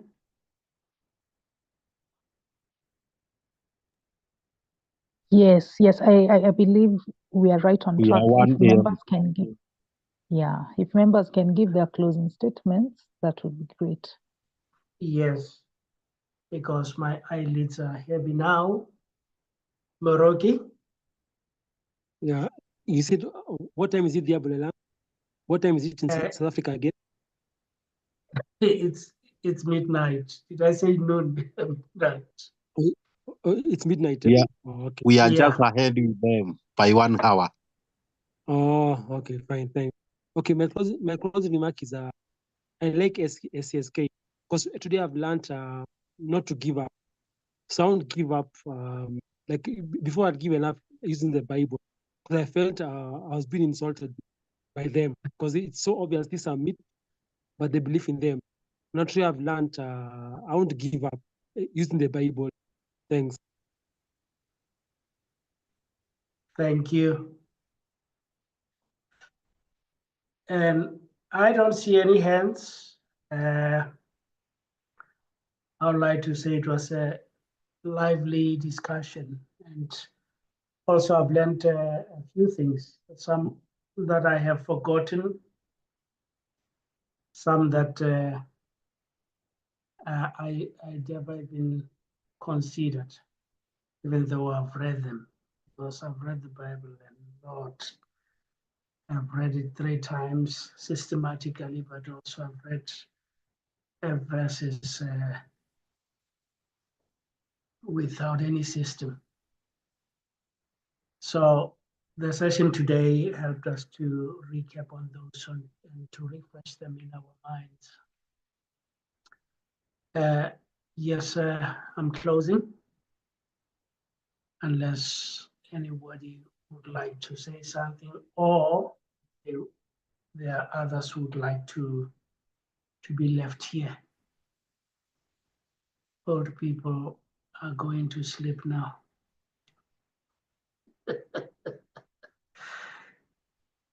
Handing over to you, Dorcas.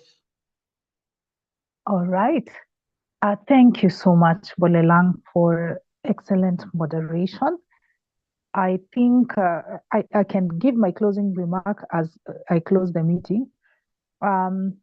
Overall, on this discussion of scientific inaccuracies, what it shows us is that the Bible is a work of fiction. If it is a divinely inspired book by the creator of the universe, then it should get everything right when it comes to science. It should explain how the world works accurately and to a T, because it's the creator of the universe who inspired it. But since it does not do that, then we can conclude that this was man-made, it is fictional, and you don't have to follow it. If you're a believer watching this, you do not have to follow it. The fastest route to becoming an atheist is to read the Bible from cover to cover and to read it critically. Ask yourself, really, really, can somebody survive in the belly of a fish that doesn't even have an opening to let them in? Ask yourself. How can we have a global flood when there were civilizations that were writing things down at the same time when the flood happened? How can the earth be approximately 6,000 years when science shows that we are 4.5 billion years old as the earth? Ask yourself, dear Christian, ask yourself, is it logical to believe in it? No. And if you try to justify it by saying, oh, then it's a metaphor, it's poetic, then you should apply that same standard to everything, including the central figure in your faith, which is Jesus. You should apply the same and say, Jesus didn't really resurrect. Jesus was not really born of a virgin. It's a metaphor. So you're left with nothing. You're left with nothing. That's what I have to say. Oh, I see Ndeve's hand is up. Yes, Ndeve, go ahead. Thanks, Dorcas. I'm a little, but I wanted to say that the belief in the Bible is just as ridiculous as, and you have heard this, but I don't even know how people. So you see somebody in a very, very bad situation, and you will hear somebody say that God was doing this to teach you a lesson, and you ask yourself, which kind of God teaches these kind of lessons? And I think that kind of belief, that belief in all these, that if something were to happen to us in the world, it would be because we are being punished for something, or we are being taught something. The fires in Los Angeles, it is because, that's where Hollywood is. And they forget that those fires are every year. We do the same thing here in Canada. We do the same thing. British Columbia always burns all the time. It has, but yeah, there is no somebody is still going to believe that, and that is why people are still going to believe the Bible, even if you can just see that it makes no sense. Somebody's going to believe it because they even believe that you are being punished. Why are you being punished? What are you going to learn from being destroyed? You can't learn anything from being destroyed. But there you go. Somebody believes that. It's the same thing that somebody believes in Noah's Ark, even if you tell them that biology. I would like to know if there are some biologists that believe in in Jonah's story, but that's it. It was really wonderful. It was actually very exciting. And I think this is why somebody had asked in the beginning why we discuss these things. It is because there are things that happen in our minds when we discuss these things, these ideas. Even if you had heard it before, you hear it again in another way, ideas start cropping in your mind, just other things. It could even be, hey, it could be just even how you are going to start your own business. Let us just say that there is a reason we hear these ideas again and opinions again and again. And thank you very much. It was exciting for me. Thank you. Wonderful. Indeed, there's always something to learn, even if you have already crossed to the other side. There's always something to learn, even if it is just to become better debaters or better thinkers. I think that is enough of a take home. Great. Thank you once again, our dear moderator, for sacrificing your evening, your night, especially given that you had just traveled. We truly appreciate it. We don't take it for granted. Joining us all the way from the down south, South Africa, Mzansi. Thank you so much for that. I thank all the participants, including ex-Pastor Stano, El Maestro, Morioki, Deve Tehuti, and is there someone else? I think yours faithfully. Thank you for the contributions. Oh yes, Chillwave. Chillwave came and went at some point. Thank you, Chillwave, for joining us, and anybody else that I might have forgotten. So I wish you guys a lovely night or morning or afternoon, depending on where you are in the world. Let's catch up next week to talk about a different topic.